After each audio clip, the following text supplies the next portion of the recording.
Welcome, friends. Welcome to another edition of Freeing the Body, Freeing the Soul. I'm your host, Dr. David, the Cutting Edge Doc. And here on Freeing the Body, Freeing the Soul, we do in-depth interviews with individuals that are doing cutting-edge work in the areas of healing, spirituality, and social transformation. And this is another Turn the Tables show where I've asked my dear friend Tanya Gardner to interview me again, because she does a great job of drawing me out and we enjoy spending time with each other. And I've had an increasing desire over the last few weeks to share some thoughts and ideas about enlightened citizenship in the context of a comprehensive spiritual path. And we can get into some background about my teaching along those lines to create some context, but Tanya's a perfect person to draw me out, and we haven't rehearsed this at all, so we don't know where it's going, but I trust that it's going to be really good. So I'm going to turn the rest of the time over to Tanya, and then she'll turn it back to me at the end to close out the interview. So Tanya, take it away. Hi, good morning. Thank you, Dr. David. And hi, everybody. Appreciate the time we have this morning to talk about enlightened citizenship. I must admit, firstly, I had not heard this phrase before, so I took a little time to Google it this morning, and I'll share with you some of the things that I found in my internet search. But of course, I want to start first things first with, for you, Dr. David, how do you define enlightened citizenship, and why has this topic come up for us to discuss now? Great questions. I haven't taken the time to actually write out a formal definition of enlightened citizenship, but we can take a look at that now, and I'll talk about my interests. So when I talk about enlightenment, I'm talking about an awareness of truth with a capital T, an awareness of wholeness, an awareness of peace, of completion, and yet at the same time, a dynamism and a momentum. I'm talking about integrity, soundness, responsibility, like that. And in terms of citizenship, I mean someone who's willing and able to be responsible for their beingness and participation in relation to a greater whole. So for example, someone could show up and be a good citizen in their community, or they could be a good citizen in their organization, or they could be a good planetary citizen. So it has to do with ethics, it has to do with morality, and really responsibility. So again, I'm thinking on the fly here. I haven't really taken the time to develop this to total clarity yet, but I think this gives you and the listener enough of a reality to have a valuable conversation. And my interest in this topic has to do with the fact that one of my passions, and I feel my purposes in this life, and almost a covenant that I have in this life, is to develop a comprehensive approach for human beings on planet Earth at this time for high-level wellness. And as my journey evolves and I see things more clearly, and the planet evolves and the culture evolves, there are things that come into sharper relief for me. And I'm in a place in my life right now, both personally and professionally, and working with my spiritual students as well, where it's becoming obvious to me that once there's a critical mass of integration in terms of self-realization, self-actualization,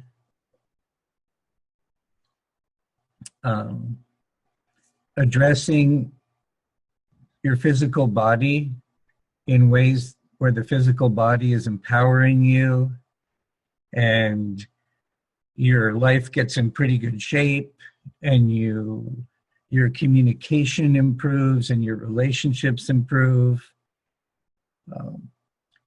Just in terms of the natural movement and unfoldment of life and how love and life tends to unfold through an individual person.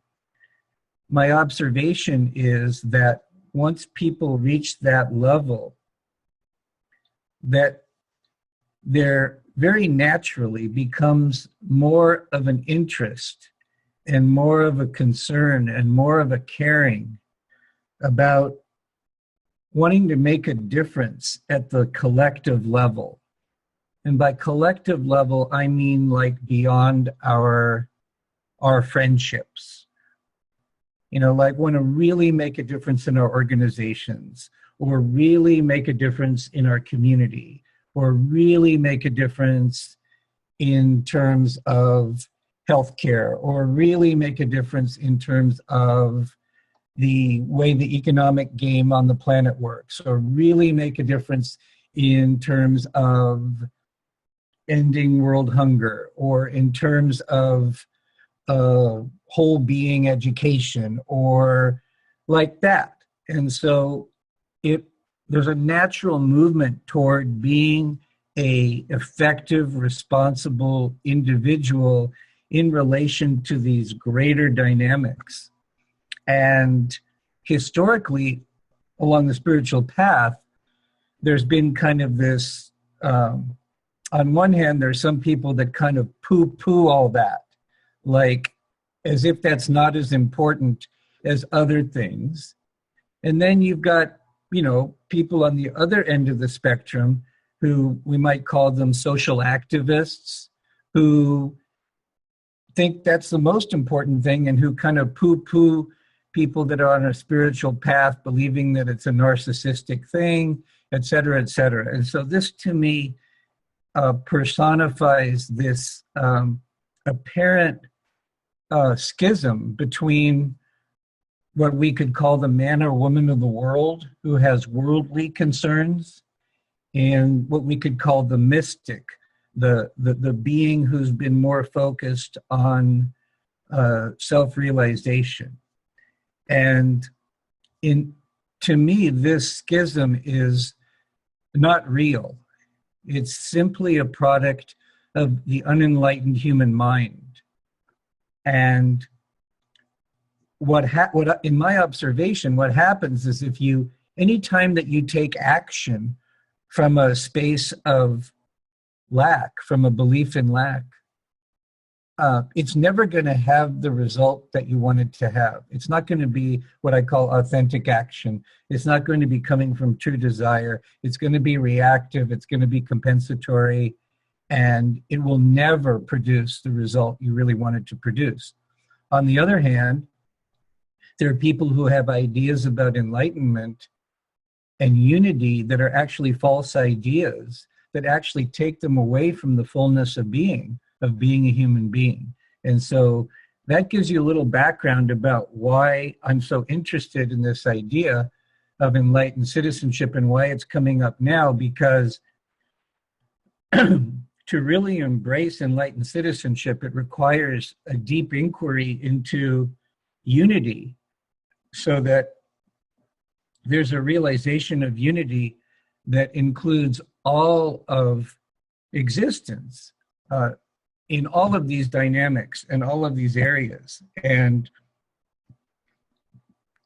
the ability to authentically be and relate and interact and be very effective in these larger dynamics, like organizations and communities and nations, etc., This is extremely challenging because you're interacting with a world, so to speak, that is still very much where the institutions and the thought forms and the processes and the agreements are very much still a product of an ego-based state of consciousness. And so historically, many people have backed away from the idea of citizenship because it's so overwhelming.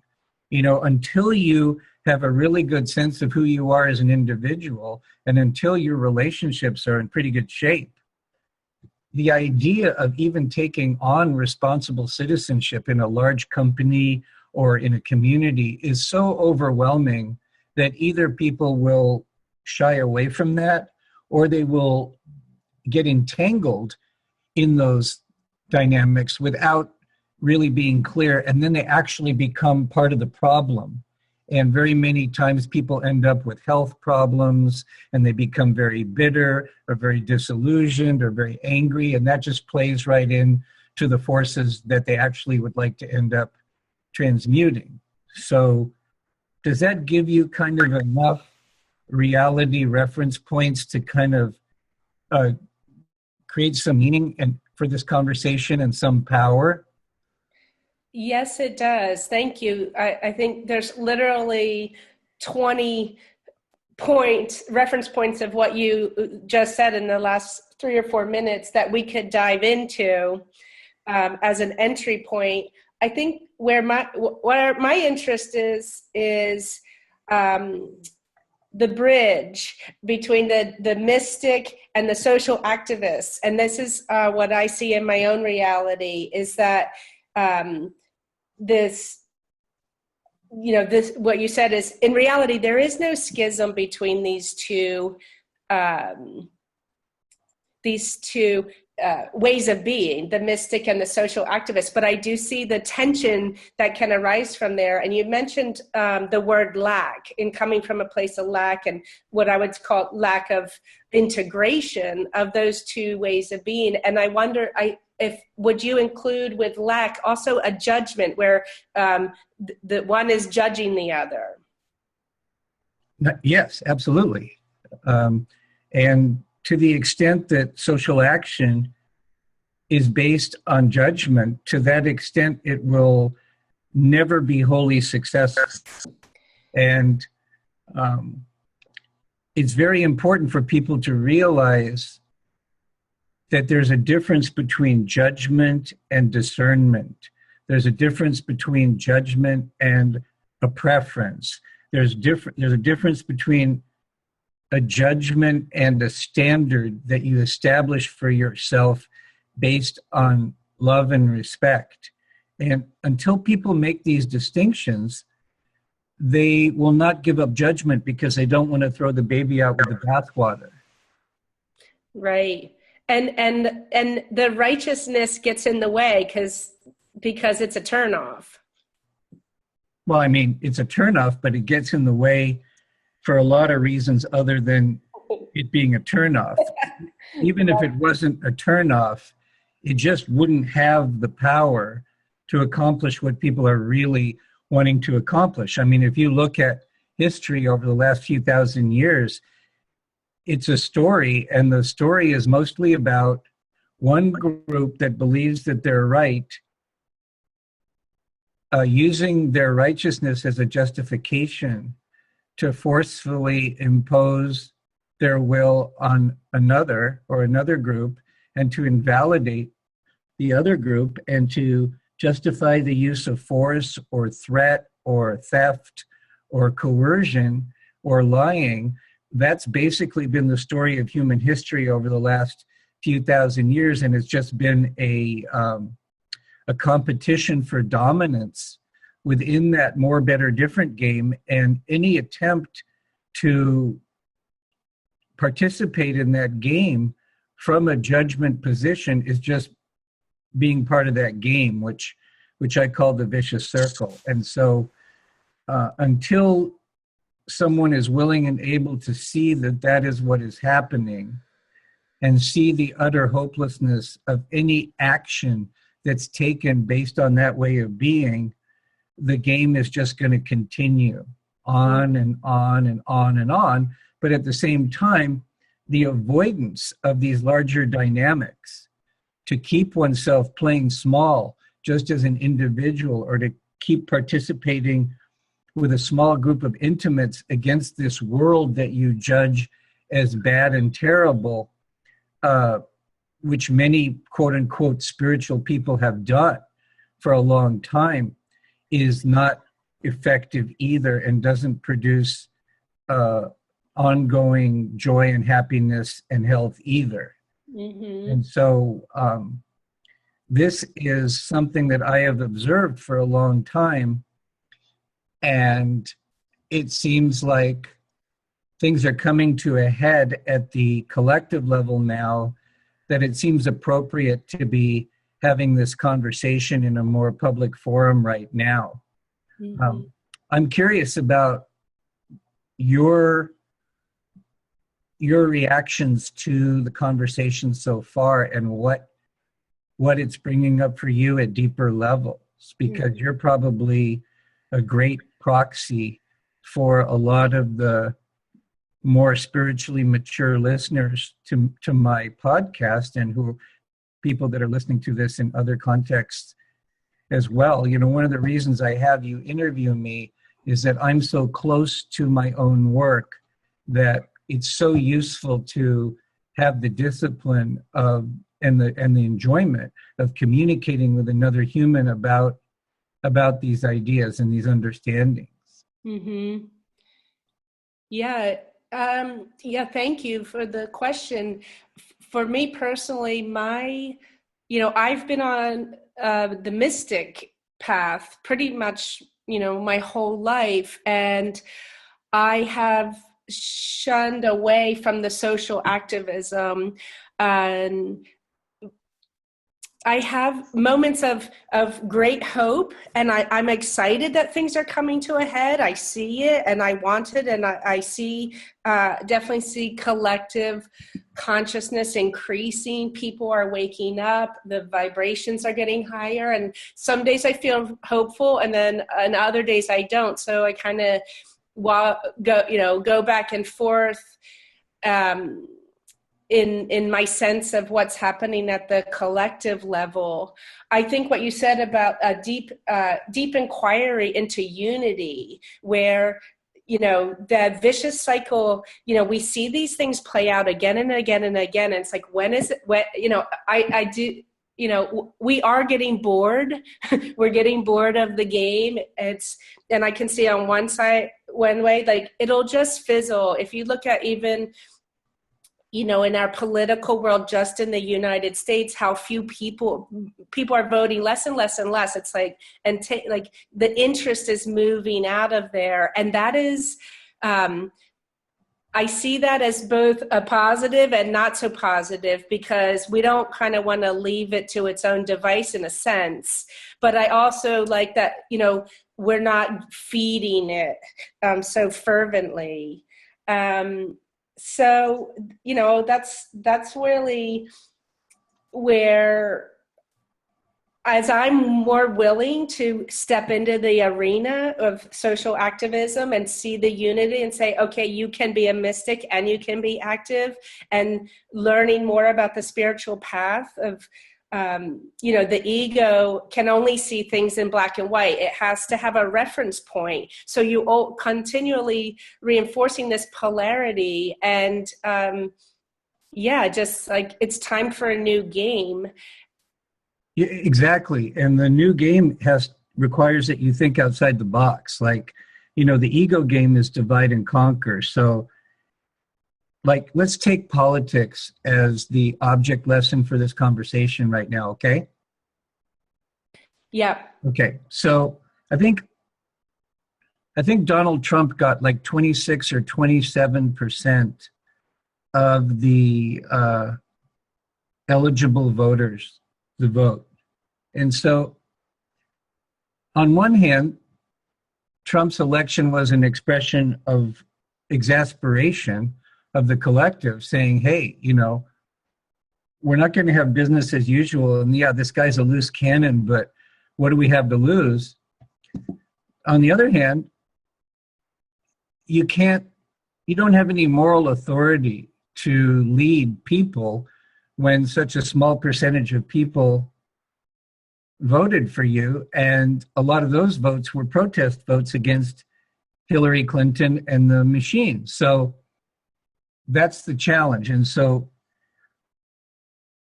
the ego working through the dark team wants people to be focused on right, wrong, Democrat, Republican, when in truth, the whole system is rotten to the core. And people are realizing that the whole system is rotten to the core, but it's leading to a lot of cynicism and mood of resignation because people have given their power away to the structure called the two-party system. And so that's the way the ego works, is to have you give your power away. And that's the way the dark team works, is to have you give your power away, because the dark team is cut off from most of its power because it's cut off from the love vibration. So its game is to get the light team to abdicate their power. And one of the major ways that they do that is that they give their power away to different structures, in this case, the two-party system, and therefore they don't have any awareness left to discover their own power and where there is tremendous natural alignment. And so if we take a step back and we go, okay, where is the real majority? Well, the real majority actually is people like you and me, people who love love, who love life, who love freedom, who love respect, who love honesty, who love fair play, who love kindness, who love the ideal of the United States of America, which was an experiment in greater freedom and liberty. But again, it requires a higher level of enlightened citizenship in order to responsibly maintain that privilege. And now you have a population that is uneducated with regard to their historical roots. You have a group of people that were never trained to think critically. You have a group of people that are being bombarded by literally trillions of dollars of very high technology interventions to control their perceptions. You have people whose bodies are being weakened by bad food and toxins. You have people that are under chronic economic stress as well, et cetera, et cetera, et cetera. So you have people who really aren't up to enlightened citizenship, and yet enlightened citizenship is kind of what the opportunity is here. And so if you would just stop thinking about left and right and Democratic and Republican and just let go of that game, there's really no cheese down that tunnel anymore. But of course, people are afraid to let go of that game if they think there are no other games. But that's just a thought in their mind. Of course, there are other games. And the game that I want to point to is this game of clarifying your own values and then finding other people where you have some natural alignment. And my assertion is that the true majority right now are people that they could be way on the left, they could be left of center, they could be centrists, they could be a little on the right, they could be the extreme alt-right, but there are, truth makes strange bedfellows. There are freedom lovers. There are people who share the kinds of values that I'm talking about on all sides of the political spectrum. And if people can clarify, number one, clarify the values they have in common, and number two, recognize that, I don't want to say a common enemy because that sounds a little extreme, but if they can realize that the forces that are limiting their experience and expression of well-being have infiltrated all the systems of all the institutions of our culture, including the political ones, then it becomes obvious that the answer is reclaiming one's personal sovereignty, connecting with other people of like-minded values, and starting to communicate respectfully, and finding common values, priorities, and beginning to work together on projects to create a parallel way of relating that is completely outside the dysfunctional systems that currently exist. And this will happen one way or another because the dysfunctionality of the current systems, they will break down. The energies that are coming in on the planet right now are such that it's impossible for the systems that exist today, if they continue to be ego-based, it will be literally impossible for them to continue to exist. So that's a given that there's going to be incredible changes.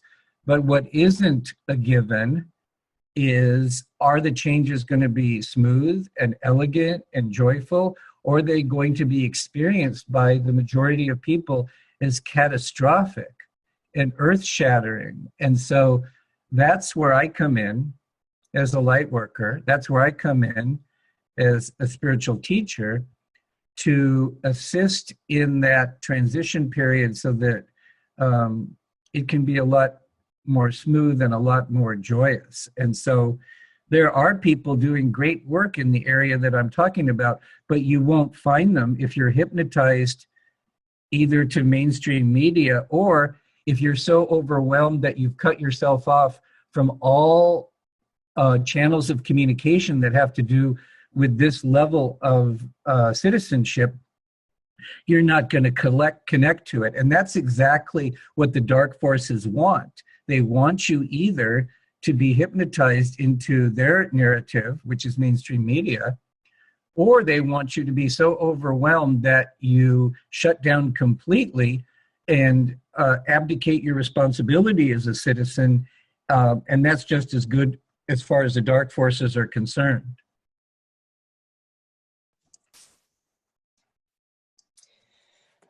Great. Thank you. This is what makes my heart happy about the whole situation. Maybe we'll talk a little bit now about, the overwhelm that people are experiencing, because I think it can be joyous. It can be a smooth transition. And, if we're enlightened, if we're enlightened on our approach, and what you said is about alignment, and as you list all these things, health and the environment and the politics, it's really all the same thing, where as we move away from this polarity and we see a commonality, and I would recommend for this podcast to reference at the bottom your interview with Robert David Steele, which I really enjoyed, because you and he had the conversation as well about, there's allies everywhere we look.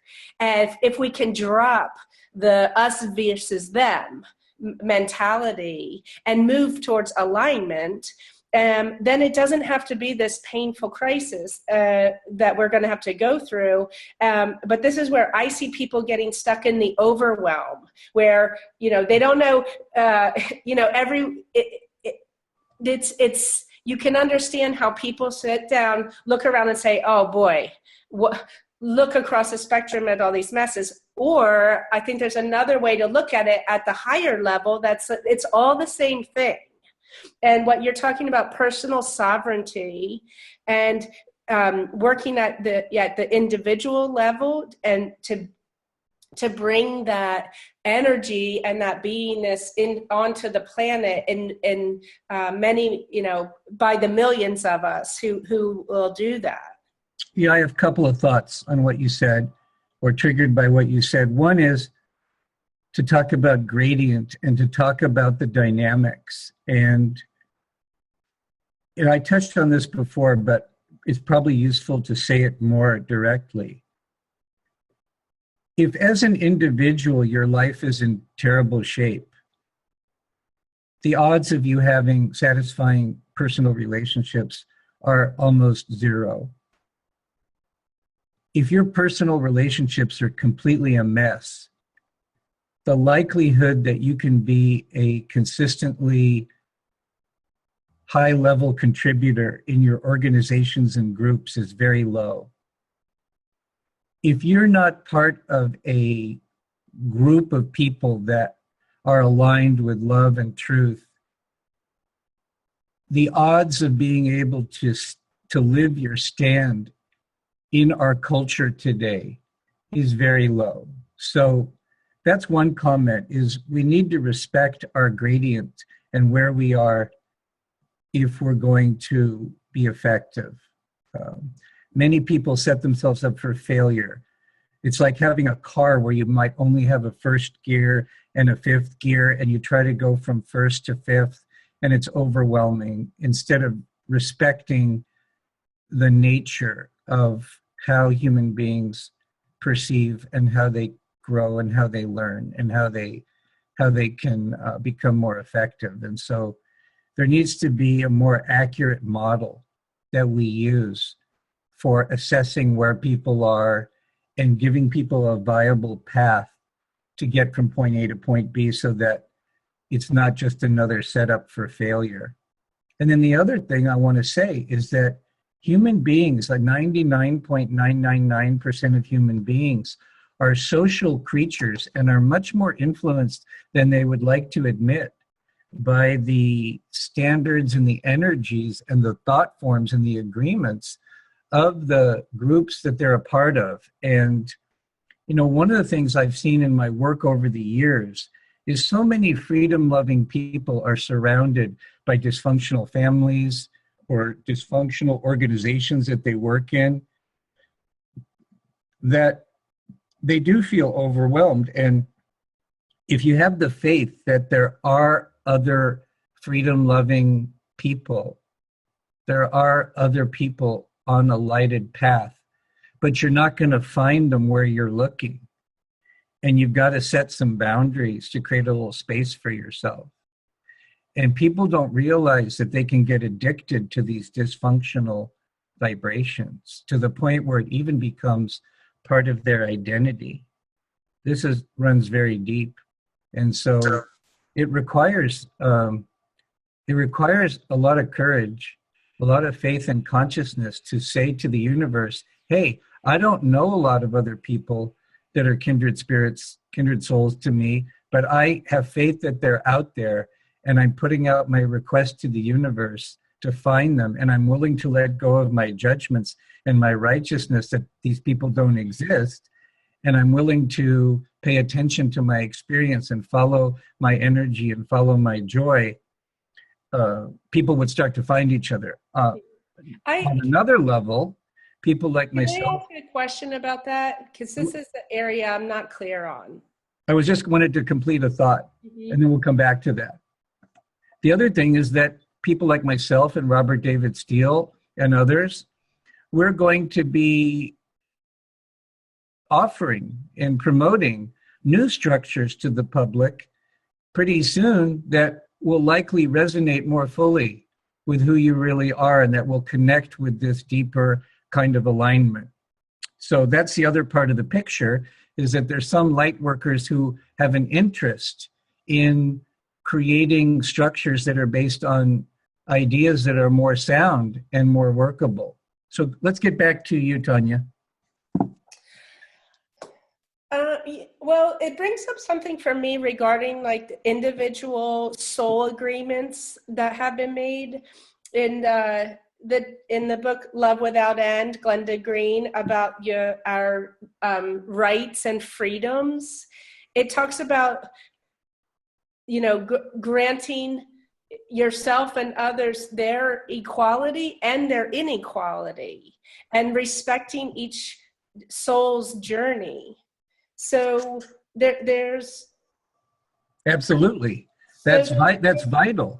If you don't grant other people the space to be, to think what they think, to choose what they choose, to feel what they feel, your life's going to be dominated by your attempt to avoid the domination of them.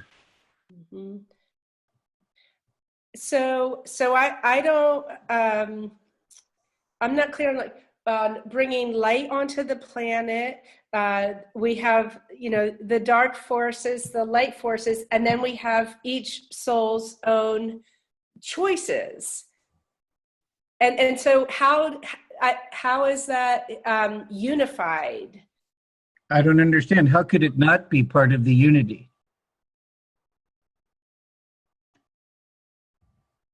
How could there be anything outside of unity? Mm-hmm. I'm asking you. Right. I don't know, because I have like this imagery of a like, some people are going to go this way and some people are going to go this way, which obviously is an egoic structure of polarity. And so that's where I always, people are going to choose. Well, it's not an egoic structure to admit that people are going to make different choices. No, but my imagery around it is that some people want to wake up and some people don't, and that's okay. But then how does that play itself out? But what's the problem? I keep waiting for the problem. It's like I'm hearing a problem in your energy, but I'm not hearing the problem in your words. It's like I keep waiting for the problem.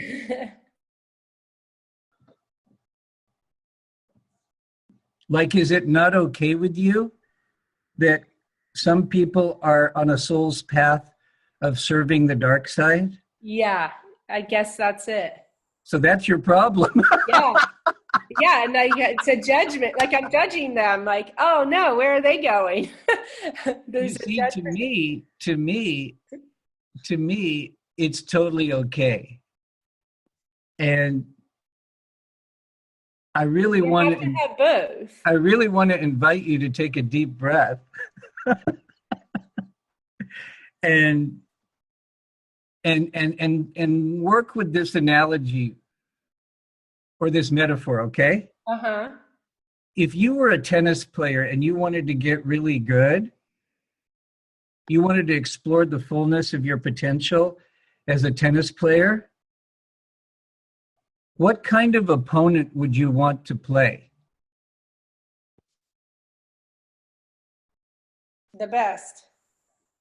An opponent that would challenge you, right? Yeah. And depending on your level of skill, you would want a different opponent, but you'd always want an opponent that would help to push your edge, to help you become more of what you could be as a tennis player, right? Mm-hmm. Okay, well, that's exactly what's going on. Mm-hmm. I don't know if you can see that or if you have resistance to seeing that, but that's I see it. I mean, that's the Maya, that's the illusion, and that's what makes this so fun, and that's what helps us keep our humor. And I move around, like I just did. When I see it as a game, then it's like, oh yeah, it's just a game. I don't have to take myself so seriously. But it's not a frivolous game. It's not like God had nothing better to do and this is just occupying us. It's not like that. This game has purpose beyond frivolity or beyond the avoidance of boredom. Yes.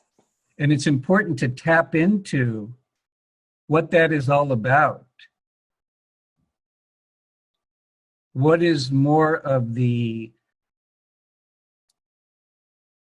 galactic purpose of this unique game that's going on planet Earth? Why is there so much galactic interest in this particular game on planet Earth at this particular time-space coordinate? I don't know why. Well, what do you think?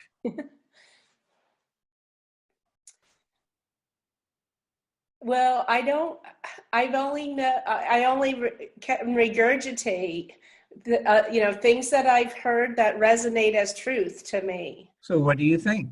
If you had a gun at your head, what do you think? Why do you think there's so much galactic interest in this drama? Because it's this particular hologram. It's an experiment to see if from this dimension, if the movement from 3 dimensions to 5 dimensions to 12 dimensions can be done at this density and this vibrational level. Yes, I mean, it has to do with transmutation. It has to do with the it has to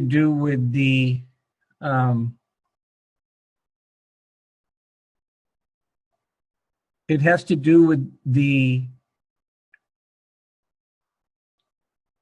it's like when Jesus said to love your enemy. Jesus didn't say that because he was mamby-pamby. Why would Jesus say to love your enemy? So we can realize the unity and that we're not separate, and that these are all aspects of oneness. Yes. Yes. And that evil or darkness will ultimately implode on itself as light workers take their power back and are able to be the love that they are. The souls that are exploring the dark side will eventually come to the realization that for them to continue to grow on their soul's path, they need to transcend the polarity of light and dark.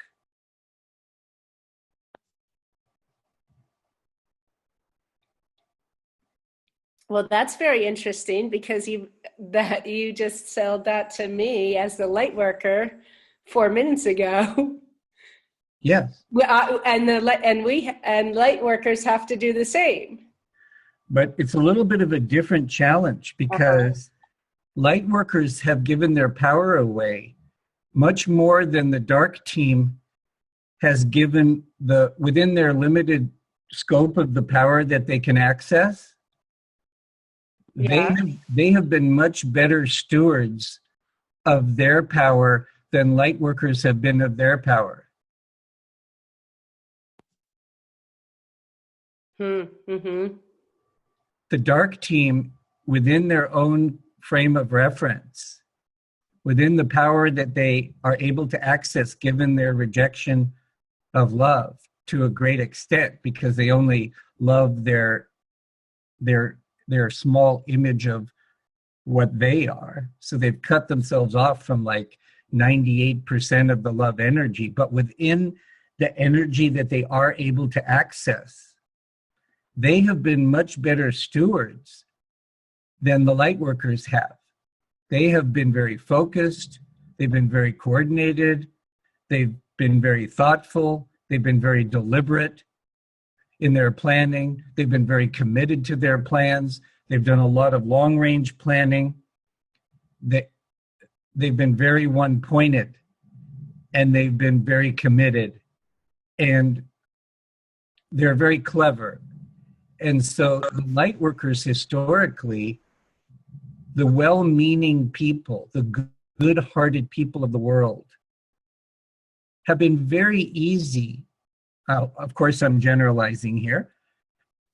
They've been very easy to manipulate. They've been very easy to distract. They've been very easy to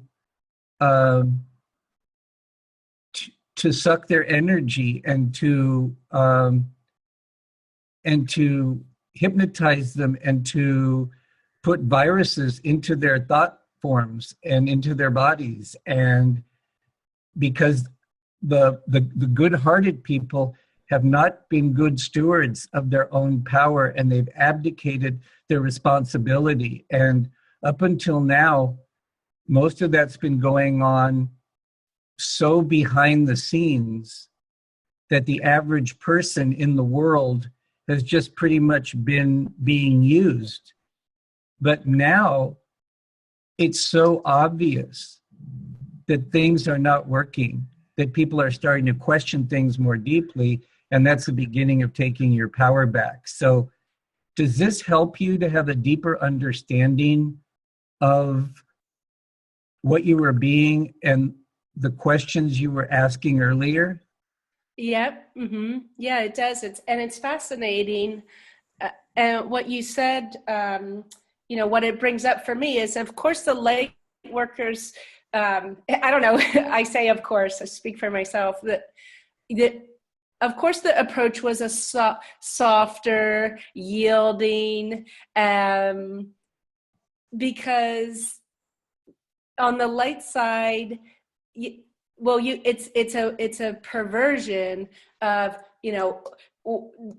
peace, no resistance, not going up against something, because being the love that you are, extending. So in a way, you can kind of understand, like, why there's been, like, there's that softness, but that is not the full picture, because it's because of the disempowerment. That's why I teach about goals. That's why I teach about structures. That's why I teach about boundaries.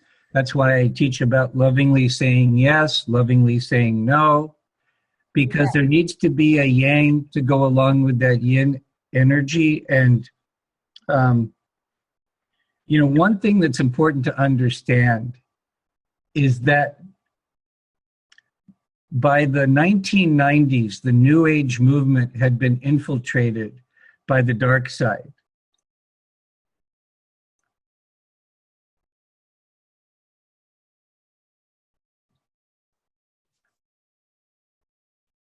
Yeah. That's important to understand that. Mm-hmm. To understand why the teachings that the light workers have been exposed to, why they're incomplete. Mm-hmm. It's important to understand that. Mm-hmm.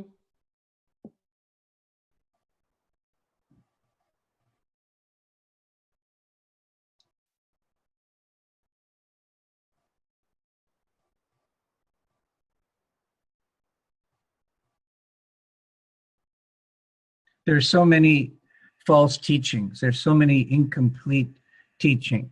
Mm-hmm. And part of what I'm all about is to offer a teaching that's more comprehensive. And so this conversation is part of that commitment. Yeah. Mm-hmm. I think one thing that would be really useful for the listener is keep sharing your response to this conversation. What's present for you? What are you thinking? What are you feeling? What are you wondering? Mm-hmm. Well, a couple of things keep coming up for me. I mean, in terms of what you just said, it's just not landing anywhere with me, because I don't know what it means. Like, I know, I have learned some things about it. Okay, so the New Age movement by the 1990s was hijacked. I think for me, the main thing is what you just described from the weak link in the light, on the light team, has been the structure, the empowerment, their softness and strength, and not shying away from confrontation, and those skill sets. And now they're coming. Now the light team has woken up to, like, hey, we need to have this as much as the dark side has mastered it. We have not. So that I don't necessarily feel anything more to go into there. Two things that occur for me. One is, maybe a little bit of your take on the Dakota Access Pipeline, because I thought that was a very interesting time, and it felt different to me than other protests and other movements. I felt that there was a higher consciousness in that particular protest that happened at the end of last year. And then the other thing that's occurring to me is a more of a metaphysical component of the alchemy of being a light worker. And the short story I have to tell is I was a student of Geshe Kelsang Gyatso, a Tibetan monk, for many years. And one of the lay teachers in that community, he worked for the Ministry of Defense in London. And and myself, my career has been in pharmaceutical research, in clinical research, developing new medicines. And, there's you can see there's elements of both those industries, Ministry of Defense, pharmaceutical industry, there's an underbelly there. And this lay teacher went to Geshe and said, hey, should I quit my job at the Ministry of Defense? It doesn't feel really aligned to my spiritual light worker path. And Geshe said, no, Ministry of Defense needs enlightened people there too. And I love that answer. And, it brings into, the aspect of being a change agent, just by being the love that you are and being in these environments as a change agent. But it's not that simple, because there's a difference between being somewhere because you feel called to be there and being there because you're martyring yourself. Mm-hmm. So it's not that simple. No, I'm sure it isn't. I don't think it's simple, but I think it's interesting because it's a way to not run away from things that you can, it comes back to the unity. Right, but on the other hand, you don't want to take on this sophomoric idea that because something doesn't resonate with you, that you should stay with it because it's just your stuff. Mm-hmm, mm-hmm. So it's not that simple. Mm-hmm. But it's not so simple. It's also not so simple to say, I have to leave this organization. Absolutely. In fact, I think a good rule of thumb is don't leave something until you can be at peace with it. Mm-hmm. Yes. Another way, maybe I like to say, I always check in on myself. Am I, it feels more in the flow to move towards something rather than away from something. That's theoretically true. However, most people have organized their life so much about moving away from what they don't want that they have to learn how to pivot before they can authentically do that, instead of just covering up a lot of stuff. Yes. Now, that's been the problem with a lot of the law of attraction teachings, is when they're not done in the context of a spiritual teaching that includes self-realization and a respect for human psychology, it just ends up being another cover-up. Mm-hmm. Mm-hmm. I see that more often than not. Yeah. Do you, I see the teachings on, taking a stand versus taking a position. I see that happening more and more in our world, where people are standing for something rather than against something. Do you notice that as well? Well, I certainly see that in how people are languaging things. And I think that's a good start. But it's one thing to say that, and it's another thing to actually be able to live as your stand, as opposed to live positionally. It requires a lot of inner work to actually be able to do that. Mm-hmm. You have to develop a lot of skills and distinctions that were not taught in our culture. It doesn't just happen automatically just because somebody is inspired. Mm-hmm. There's so many people that have a moment of inspiration, or they're around a spiritual teacher and they get a sense of an elevated sense of life and possibility. And that's a great start.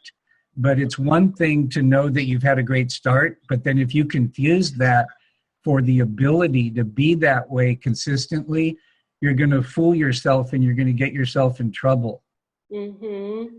And so, finding a really good teacher and teaching and group of fellow students to help you for a few years to actually develop the skill sets and the distinctions and to help you do the clearing work that's needed so that these insights are not just inspiring to you, but you can also psychologically and physically and behaviorally and relationally embody that knowledge until you realize that those are two different things, or put differently, until you have a deep respect for the process of mastery, you're going to fool yourself and run into trouble. That's a big problem I see, especially with the millennial generation.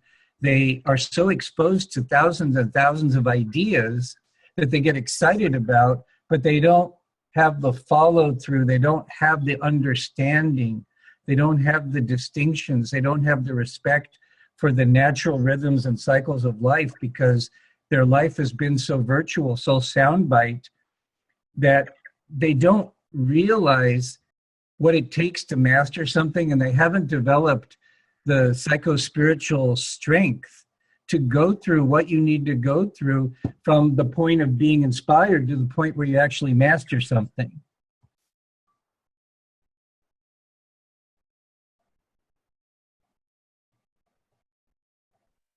Thank you.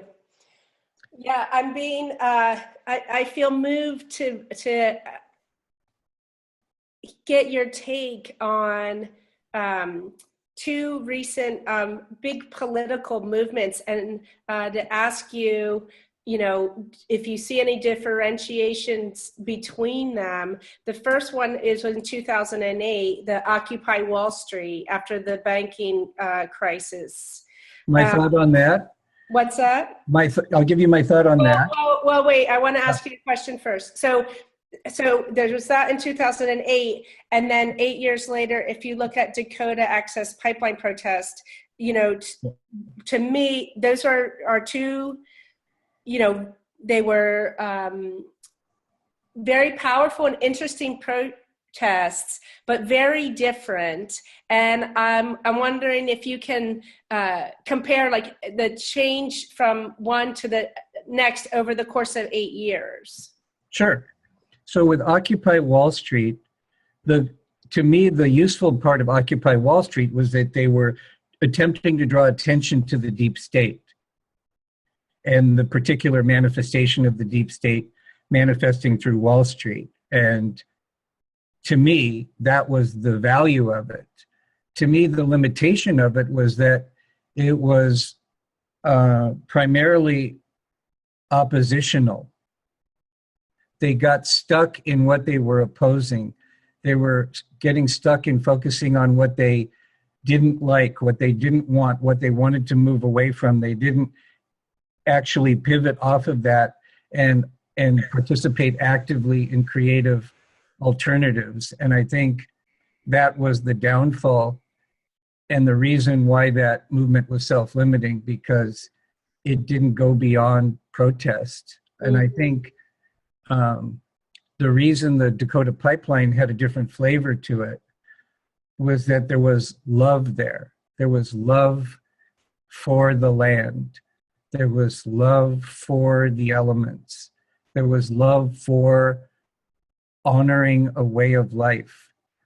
And also, to me, there was another potentially sacred element in that, because part of what the United States needs to do in order to heal and move into its own destiny, divine destiny, is that it needs to repent. It needs to apologize. It needs to make amends for the ego-based actions that the dark forces took in relation to the Native Americans and with regard to the land. And so it was an opportunity also. It didn't happen, but it was an opportunity for a while for America to make things right. And so there were a lot of opportunities there. There were a lot of seeds that were planted. So I don't think it was a failure. I think that it had it had a lot of power, and it manifested to a certain point, and I believe that the leaders of that movement are continuing to hold a space of love and unity and possibility, that when the time is right, that there will be a lot of continued healing there. Whereas I think with Occupy Wall Street, there's not so much room there because that movement was primarily oppositional. Mm-hmm. Super. Thank you. I think that's, I think you articulated that beautifully. And that was my experience of the two movements as well, where I couldn't get excited about Occupy Wall Street because I saw, that, it's just unorganized and oppositional. And it also became like a free-for-all for, everything and everything. So it was also a little diffuse. That actually, I'm wondering now if maybe we want to turn a little bit towards, I want to share with you, what I found when I researched Enlightened Citizenship briefly, and then maybe look, and from that it will go into, the individual spiritual path, and maybe something for the listeners as like, so what, what we've done this recording, so what, and what does it mean? And are there some practical applications for your life? Sure. One thing that's interesting is I've never Googled the phrase enlightened citizenship, so this will be very interesting for me. Right. Well, what's interesting is pretty much every single thing that comes up is from the country of India. So there are, it looks like India has really embraced this, and there's this concept of enlightened citizenship, and there's even an oath you can take, and it's very much more of a nationalistic oath for the country of India. But one of the first things that comes up is an 11-minute YouTube video, and it's from Illumine Labs. And it is a Swami, a modern Indian Swami, who's giving a kind of a lecture. And how he starts it out is he draws on the whiteboard 2 circles, and he basically gives a little teaching on being, on beingness. So he draws a circle, and that circle is being. And then he draws another circle around it, and he labels that circle function. And then he goes into how the beingness, the beinghood of an individual, and that is a heart-centered, and then the function is what we do that we do, and which is like the head. And he talks about if we focus too much on the function, our world starts to appear to us as hierarchical. And this happens in our organizations and in our communities and on the planet. So he really correlates it, citizenship, enlightened citizenship is more focused on the heart and on the beingness. Did you want me to comment on that? Sure. So the way that correlates in my teaching, my languaging, is that the mind, which by nature is structural and to some extent hierarchical by its nature, needs to be in service to love, needs to be in service to the heart if things are going to work at a high level. And so that's how that translates into my teaching is we live in a culture right now that is dominated by the mind, and the mind has become the false god of our culture. Descartes said, "I think, therefore I am," which is not true. It's much more true to say, "I am, therefore I can think." And so that's how I see that. He's correct. From my point of view, what he's saying is absolutely correct. And I'm just translating it for my students and people who follow me. I'm just translating it into how that idea is definitely a part of my teaching. It's an integral part of my teaching. It's a vital part of my teaching, and that's where that fits. Yeah, got it. Interesting. So from a practical perspective, I think this willingness to release addiction to thought, and we can't think our way out of these social issues, or can't 100% think our way. Like we have to be willing to be. And in social activism, there's so much focus is on the do. Yeah, one of my spiritual teachers once said, "You can never do enough to compensate for a lousy state of being."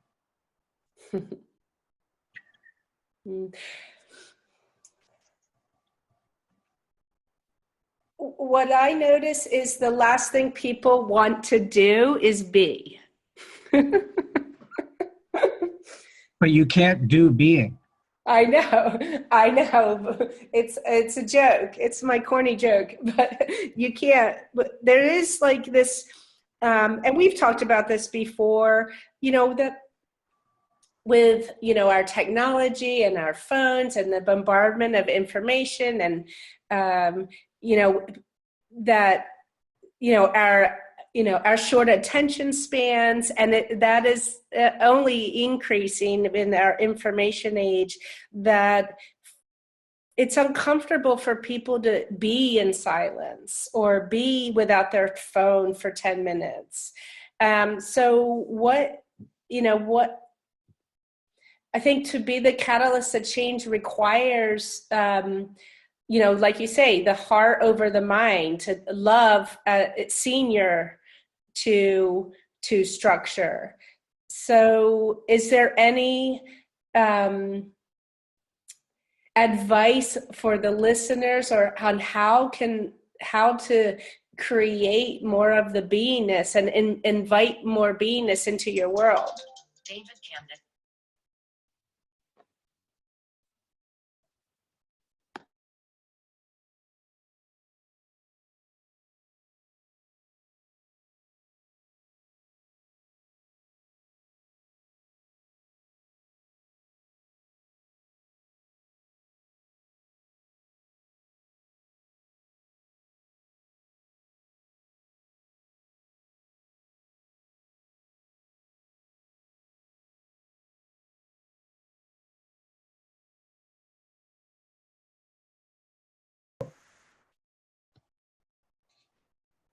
With all this technology and information, what is your advice to people on how they can begin to create some spaciousness for themselves, to invite and be willing to spend more time in being and less time in thinking mode?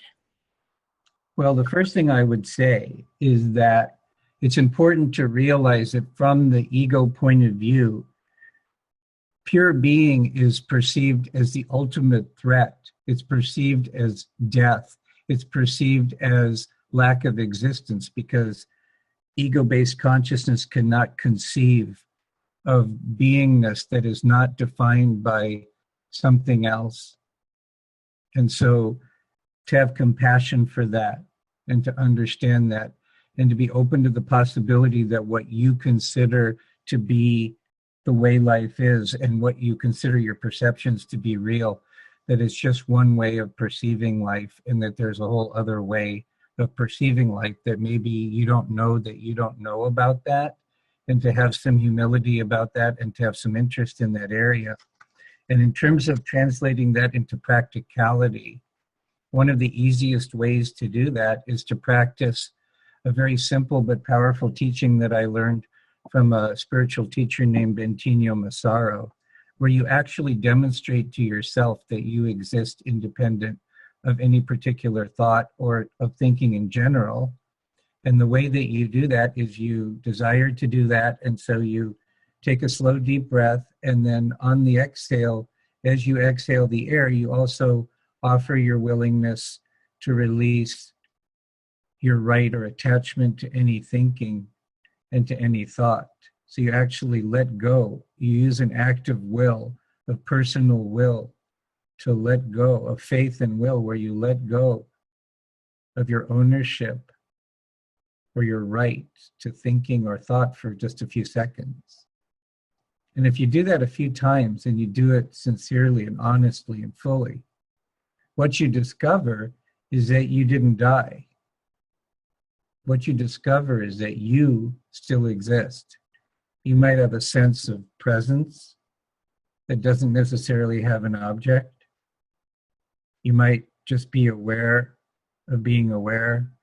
But somehow you'll demonstrate to yourself, if you do it honestly, and you're not just thinking about it, but you actually do it, you'll demonstrate to yourself that your fundamental existence is not a function of thought. And that's a wonderful first step. So that's extremely practical. Great, thank you. And want to give that shout out to Bentino Massaro. You introduced me to him actually, so thank you. And I just love his teachings and his resources online, and think he's such a wonderful teacher for our time.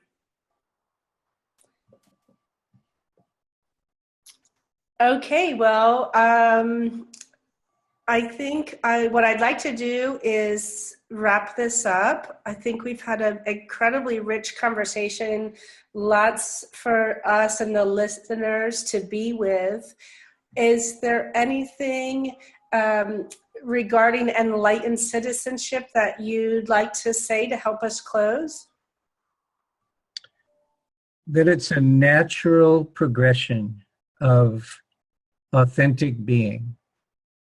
It's not something you have to make happen, but it's something that I think it's to your advantage to be aware of consciously and to be open to consciously participating with.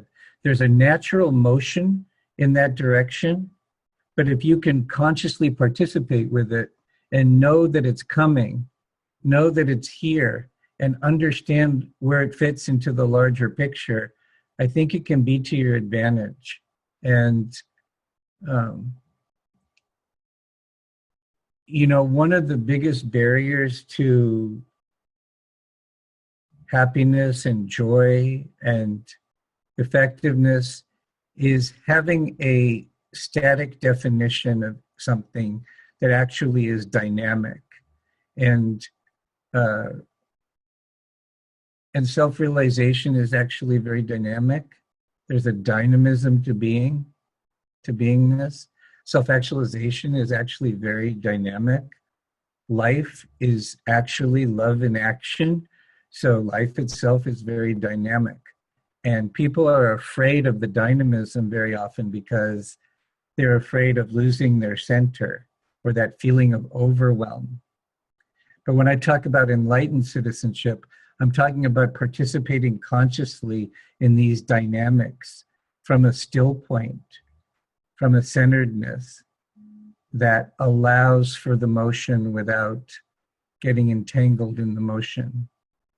And that creates the possibility of mastery if you have the joyous discipline to follow the energy and to follow your interests and to be the love that you are and to always do your best and to honor life in the living and to release the dead and the dying and that which doesn't work anymore and to have a forgiving heart, but at the same time to maintain boundaries that honor the unique love that you are. So I wanted to say that.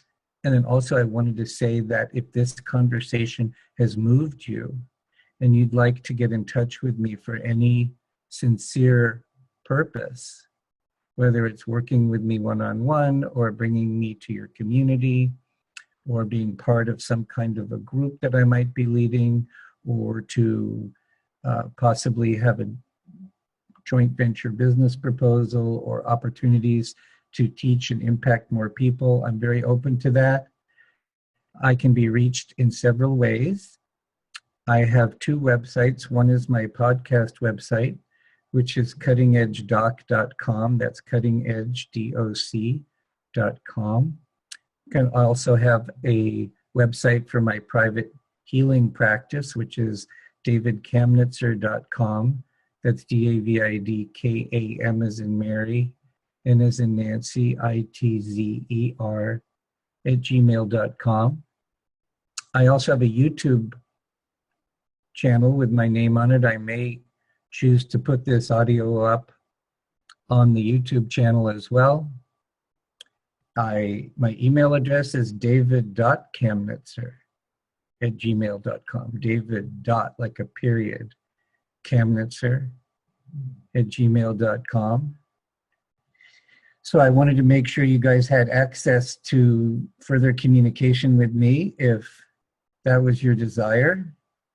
And before I close it out formally, I just want to turn it back over to you, Tanya, and see if you're moved to share anything from your unique perspective as the interviewer. Thank you. Well, just to say thank you for being a great teacher and friend. This has been really enjoyable and very interesting to me. It's really helped me personally, this conversation. And I appreciate, the enlightened citizenship that you gave at the beginning of enlightenment as an awareness of truth, wholeness, peace, completion, as well as the dynamism you just spoke of in your closing remarks, which I think that were very powerful. Momentum, integrity, and soundness, and then the responsibility in regards to beingness with a community, an organization, and the planet. I really enjoyed this definition of enlightenment because it's so comprehensive. And thank you for your time. You're welcome. Other than that, was there any super biggie golden nuggets you got from this, or was that pretty much the biggie? The biggie for me was really about the soul agreements for people who still wish to play in the dark side, and that the dark side, the dark and the light exist as one in the oneness. I think that was the biggie for me. I really enjoyed the compare and contrast of the two protests.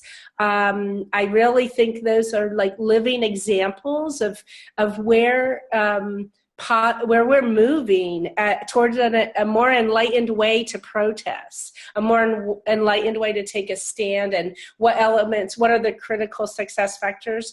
And then I really just loved, for me, I'm a very practical person.